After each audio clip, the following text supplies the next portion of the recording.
So I want to talk most overrated verses in rap history. Now, we ain't picking the number one of all time. We just picking 2, maybe 3, of what we think are the most overhyped.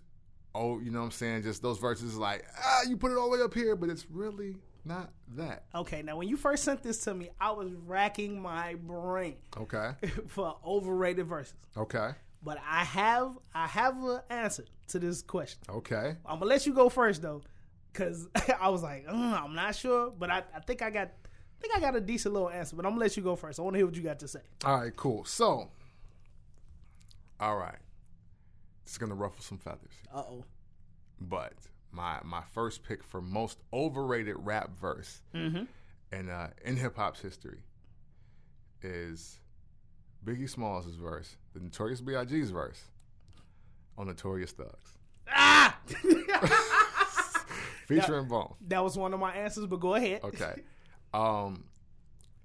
That verse to me would sound better at 96 beats per measure. Like, I think he just said it really fast. But that's the appeal, though. But nah, not when you listen to Twister. Like that's the thing. Like, you know what I'm saying? And I get people take from it. You know, I mean, come on, man. Armed and Dangerous. Ain't too many can bang with us. Straight off, we know Angel Dust. Label us Notorious. Come on. Like, I mean, he could have swagged it out on a slower beat. And it's twice as hard, especially when it's like spit your game, talk your shit, grab your gat, call your click. Like, Biggie can say that on he could have said it on Kick in the Door. Okay. And that might be one of the greatest verses of all time. But you know what? It was the fact that who Biggie was. You know, that's a lot of factors to why this was so dope. Yeah, a lot of bullshit factors. Yeah, go ahead. Let's name them. Let's name them. The fact that you came out and said bullshit factors. Damn, dude. I mean, it is. But like, first, of course, like, Biggie passed away by the time we heard this shit. So It was like, oh, damn. Then on top of that, he was an East Coast MC doing that. And we hadn't heard nobody from the East do that, like, since the Fushnikins and Jazzo. Effects and... Yeah, I mean, but was it as clean? Was it as dope? Like, the Fushnikins was cool. But that's my point. Okay. That's literally my point. Okay, what you got? We can't act like New York niggas ain't never rap fast. But it was never that dope. It was like, oh yeah, oh that's cute. What about Cool G rap? But he was better when he rapped slow.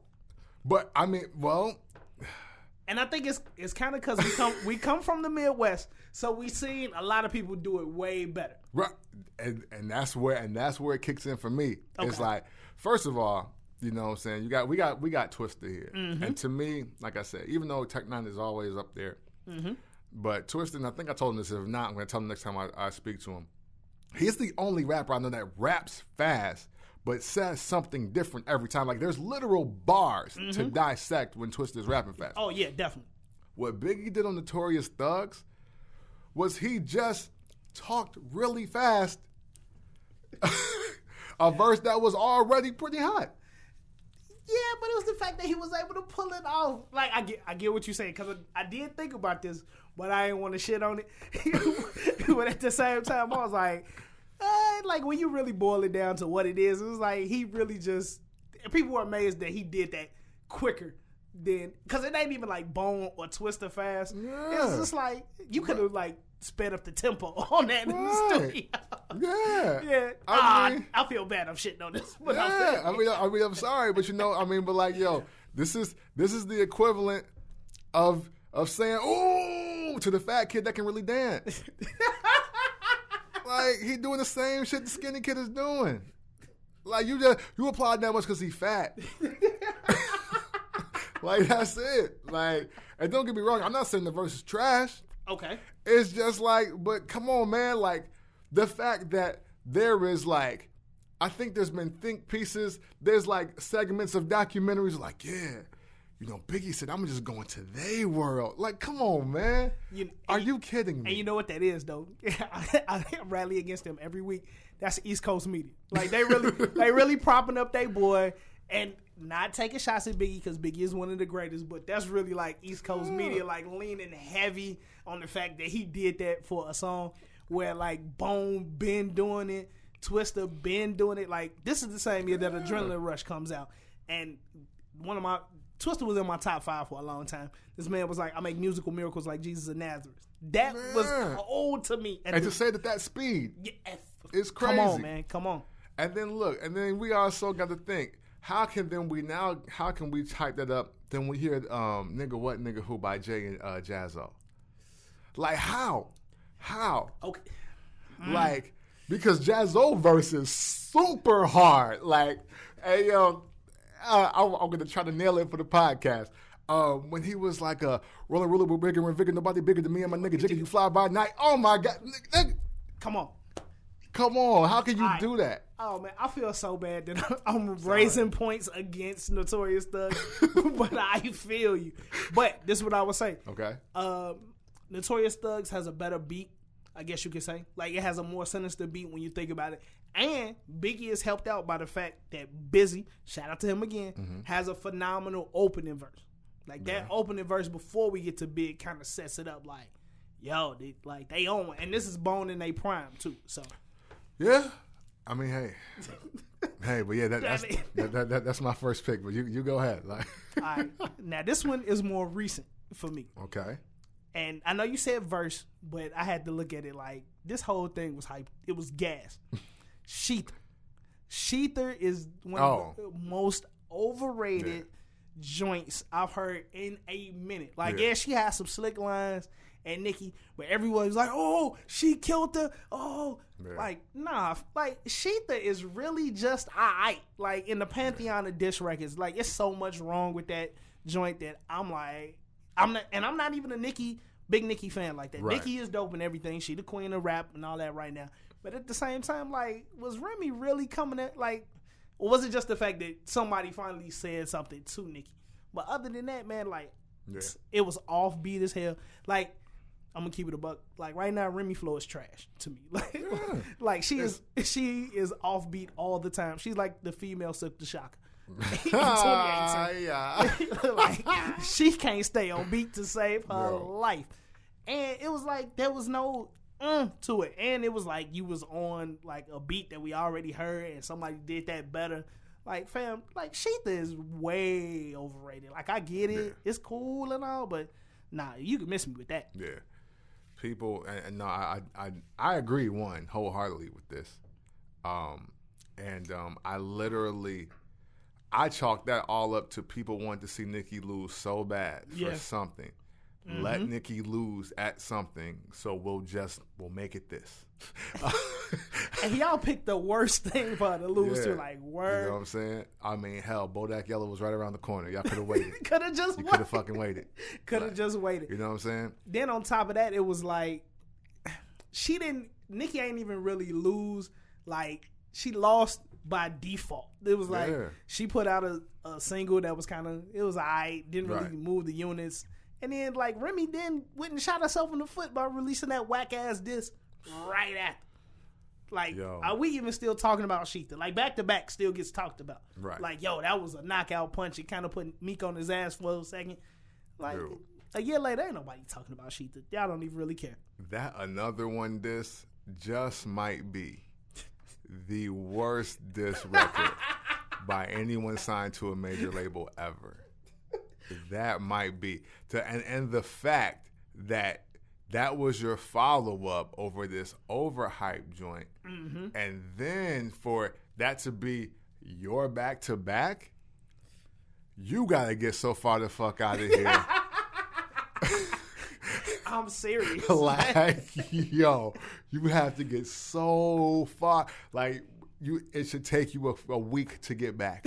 Like, that's how far you need to get the fuck out of here. Like, Like, that, so no. And now, outside of Annie Up Remix and Lean Back, I've never been a fan of the flow of Remy Ma. It's not that she can't rap. Mm-hmm. Again, like you said, offbeat with the flow is real choppy. She don't have that swag, charisma. She doesn't have fluidity. Mm-hmm. You know what I'm saying? Into her flow. So no, Sheether definitely that. It's definitely the most overrated diss track of all time. I don't even know who's gonna get this year. But it is the number one overhyped diss of all time. And what's so bad about it is y'all hyped her up so much that she literally didn't put out another song until like 6-7 months later, and that bricked. Exactly. So yo. And I challenge anybody out there. You can't remember more than a half a bar from that sheet of diss. Keep it a buck. The only thing that I remember about that is what she said about her brother, and then some about giving Meek Mill mad top and her butt shots. And that's it. There's no quotables to that. There's none of that. No. Trigger fingers turn to Twitter fingers. That's why I fucked your bitch, you fat motherfucker. Right, yeah. We have those joints. You don't remember nothing from Sheetha. You just wanted Nicki to lose. That's it. Absolutely. That's it. So, totally agree. No argument there. I'll move on to my second one. Second most overrated verse. I've said this one a few times, but we gonna rehash it because why not? You know what I'm saying? Control. I was waiting on it. Big Sean featuring Kendrick Lamar and, hey, surprise, Jay Electronica. They don't even rate the third verse, so let's just get to the second one. Okay, let's go. So I've always said that if you actually read the lyrics to Big Sean's verse versus Kendrick Lamar's verse, you would see that Big Sean has a better verse. I've always said that. Okay. I will maintain with that because the hardest bar on the whole song, well, one of the hardest bars on the whole song is, and over niggas saying they the hottest niggas, then run to the hottest niggas just to stay hot. And then Sean went into some other shit to all of that to say Hall of Fame dropping. That is the hardest section of bars in the whole entire fucking song. And I like that line. Yeah, absolutely. You should. It was great by Big Sean. Okay. Kendrick Lamar. So he opens up with some kind of seance prayer type of thing. Yeah, I mean, y'all all forget that. Let's not forget this nigga took 2.5 minutes of the track. He had to heat it up. And the first part, he ain't even rapping. He just, I don't know some Papa Shango shit. I don't know what the fuck that was. Okay. And then, in true retro fashion, tell Flex to drop a bomb on this shit. That's the opening bar for the hottest verse of 2013? I think not. I think fucking not. Tell Flex to drop a bomb on this shit in 2013. Yeah. That's not even the opening bar. Like I said, I don't really said in that seance part. Now I'm gonna let you finish, but don't front like a Flex bomb. It still ring bells a little bit. True. It don't ring the same bells that it rung in 99, 98, 2000. But at the same time, it still means something if he do. This is no disrespect to Flex. Okay. But what I'm saying is, tell Flex to drop a bomb on this shit is part of the verse of 2013. Yeah. Mike Jones don't believe that, so I'm just gonna keep going. Okay, what else you got? So, and then rapidy rap. Couple cool, slick little lines in there. And then he just really what he says is that, hey, I'm in rap to compete. And if I get on a track with you, you're in danger of getting washed. Okay. And then he proceeds to name rappers that he's already featured with. Some of them that you could debate whether he washed them or not. He washed them all. No, that is not true. He washed them all. By 2013, he never washed Drake on the track ever. Ever. I don't think he's washed Wale. Come, you can debate J. Cole because this is before Boy Sitter. You can debate all of that. You can debate. Okay. Yeah, he washed Crit. ASAP Rocky. You cut that. And yeah, of course he did. Y'all got to see my face right Of course he washed Mac Miller. No. And Mac Miller can rap. And Mac Miller can really rap. But of course he washed them. Okay. And Tyler, I don't know. I got to hear the song with him and Tyler. I don't know if he washed them or not. I don't know. And then he just caps it off of how he'll, how he's a tenacious competitor in the world of rap. And then people say it's a diss track, that he disses all the new school guys, and that he runs New York. Like, people didn't understand that he took the corrupt line about, I'm important like the Pope, I'm the king of New York, and the king of New York is Frank Wright, which was played by Christopher Walken, which was in the King of New York movie. Slow niggers. There's your fast fact for the day. Yeah. All of that. All of that spawned now, and now I will say this: it did spawn a lot of responses, because of the overhype and the misinterpretation. That is true. But here we are, removed from that 4 years later. Yeah. 4, yeah. And that verse one wasn't one of Kendrick's best. It wasn't even Kendrick's top 3 verses of that year, in my opinion. Okay. I definitely put Nostalgia, the M joint, and his BET Side verse above that, far above and beyond. You know what? That. I'm not mad at that. I would move the M verse down and move Control up, but I feel what you're saying. I get it. Right. Difference of opinion. I feel you. And then, and here we are, and now, the landscape of rap did not change from that verse. Nope. The only thing that happened after that album is, Kendrick Lamar puts out the Soulquarian album called To Pimp a Butterfly. That's what he does after that. Okay. Now, I have to disagree. Okay. Now you say it didn't change anything. Okay, cool. It didn't change anything, but it created a moment.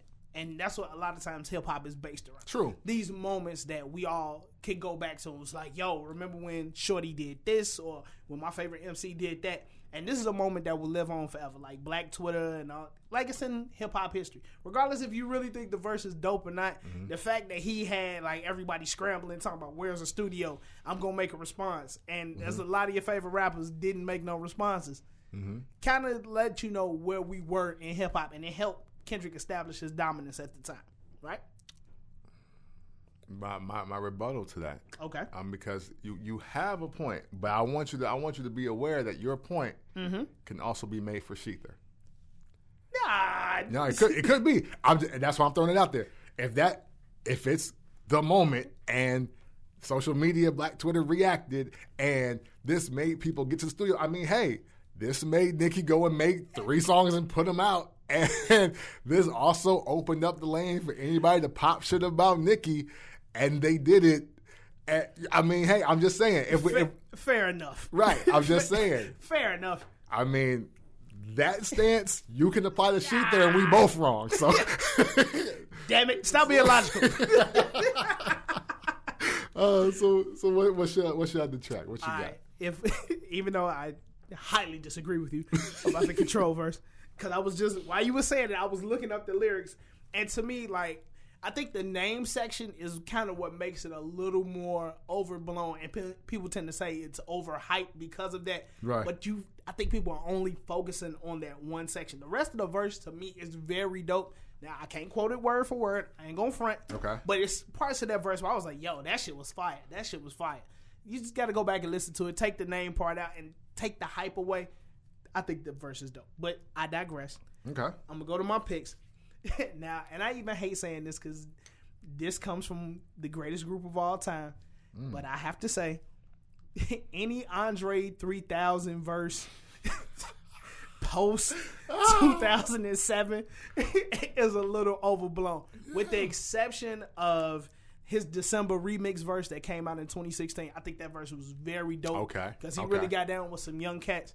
But like that whole era of, yo, I got an Andre 3000 verse, yo, I got an Andre 3000 verse. Yeah. I think the year specifically is like 2011, 2012, when everybody, he was like, there was a sale on, he might have tried to buy a house or something. There was a sale on Andre 3000 verses and shit. Everybody had one, with the exception of maybe the T.I. verse that he had where he was like, I'm sorry, the big boy, for fucking up the cash. Right. Like, fam, like everybody running around saying these are the greatest verses ever. Like, oh, nobody remembers them shits. And I love Andre 3000. Like I said, Outkast is my favorite group of all time. But like, y'all can miss me with all that bullshit. Like, and people use those verses to help prop up the fact that Andre 3000 might be the greatest rapper of all time, or he's so much better than Big Boy.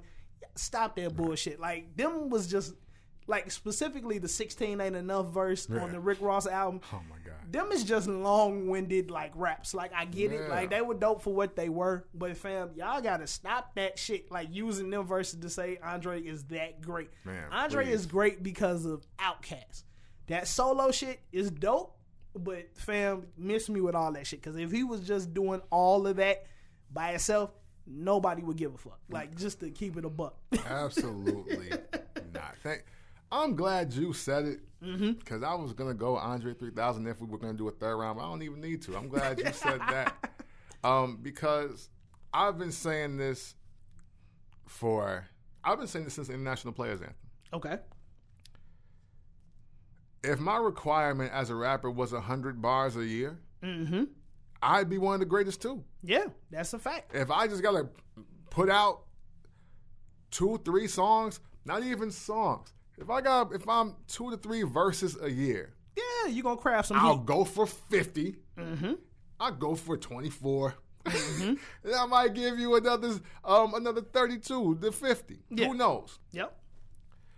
And if that's all it takes, I'm like, yeah, throw me in the GOAT conversation. And that's it. Come on, man. Like, you know what? And the only other verse I'll say besides the December remix verse is the joint off the Jeezy album, off of I Do. Now, that was impactful for me because at the same time I had just gotten married and all that other stuff. There you go. But other than that, like, for real, folks, like, nobody is really quoting these joints. And again, this is not a I Hate Andre 3000 rant because he is one of my favorite rappers and one of the greatest groups of all time to me. Okay. But at the same time, y'all got to stop that shit where those verses are so dope and they're like super lyrical and like they cool, like they did their thing for their time, but they're doing this thing. They're overrated. There you go.